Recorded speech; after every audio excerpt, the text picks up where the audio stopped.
இவன் வந்தான். நம்மளுடைய கள்ளக்குறிச்சி மாவட்டம் மட்டும் 52 அம்மா மணிக்கு இங்க கொடுத்தார் அண்ணன் எடப்பாடி அவர்கள்.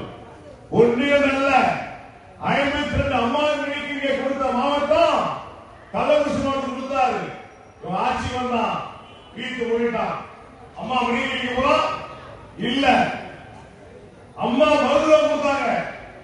அம்மா மருந்துல கொடுத்து இது வரைக்கும் நடந்தது. இவன் ஆட்சி வந்தான், அம்மா மருந்து மூடிட்டான். நேற்று பாரு, நேற்று என் தாய் பிறந்த நாளைக்கு இவன் பிறக்கிறான். புதுலூர் பிறந்தா ஏன்னா வீணா போனவங்க அம்மா மருந்து சொல்லி நாங்க தொடர்ந்து எல்லா ஊரும் இருந்ததை மூடிவிட்டு நீ கடைசியில ஒரு வருஷம் இருக்கு. இன்னும் ஒரு வருஷம் சாப்பிடுற நேரத்துல அம்மா புதுலூர் பிறந்தமா என்ன அது குடும்பம் பாரு. என் தாய் பிறந்தாள் நீ துறக்கிறீங்களா? மக்கள் நினைக்க மாட்டாங்களா? நீ துறக்கிறே, அதுவும் எங்க அம்மா மருந்தகன் தான் என்று மக்கள் நினைக்கிறாங்க இல்லையா? உண்டா இல்லையா? இப்படி செய்ய அம்மா முன்னால வார்த்தார் 10 ரூபாய்க்கு தனி கொடுத்தாங்க. இல்ல, எல்லாமே அம்மா கொடுத்தாங்க. இன்னைக்கு மக்களை தேடி மருந்தகன் சொல்றான். டாக்டர் வந்துருக்காங்க, ஊருக்கு வந்துருக்காங்களா? வந்தாங்களா? உங்களுக்கு டாக்டர் பார்த்தாங்களா? கைப்பிடிச்சு பார்த்தாங்களா? உண்டா? நம்மள மக்களை தேடி மருத்துவமா, மக்களை தேடி மருத்துவம், மக்களை தேடி மருத்துவம் சொன்னீங்க. இப்படி மக்களை ஏமாற்றுகிற ஆட்சி.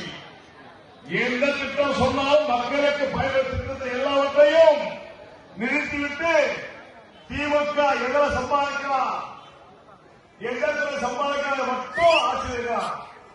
நாங்க ஆட்சி கனிமொழி சொல்லிச்சு, நாங்கள் ஆட்சிக்கு வந்தால் சாராயத்தை மூடுவோம், சாராயத்தை மூடுவோம். எடப்பாடியாருக்கு பெண்களை பற்றி கவலை இல்லை, அவங்க தாலி எடுத்தாலும் பரவாயில்லை, சாராய் விற்கணும். ஆனால் நாங்கள் ஆட்சிக்கு வந்தா பெண்களை பாதுகாப்போம், வந்தா பூர்வ மதுவிலக்கு அமல்படுத்துவோம், எல்லாரும் தாரையும் அடிக்காம பார்த்துக்கோ சொல்லிச்சு. யார் சொன்னா? கனிமொழி அக்கா சொல்லிச்சு. கனிமொழி அக்கா சொல்லிச்சா? நீ பார்த்த பரவாயில்ல, அந்த பொம்பளை சொல்லுது ஓடி போதா அவங்க அண்ணன் சொல்லி இந்த சாராயங்களை மூடிடுவாங்க அப்படின்னு நீ ஓட்டு போட்ட. நீ என்னாச்சு? கள்ளக்குறிச்சியில ஒரே ஊர்ல 77 தாலி அறுத்துது. எங்க அறுத்துது? கள்ளக்குறிச்சியில ஒரே நாள்ல 76 பேர் தாலி அறுத்தாங்க. இல்லையா? ஒரே வருஷம் தான் கலசாராயத்துல. கனிமொழி வாயை திறக்கல.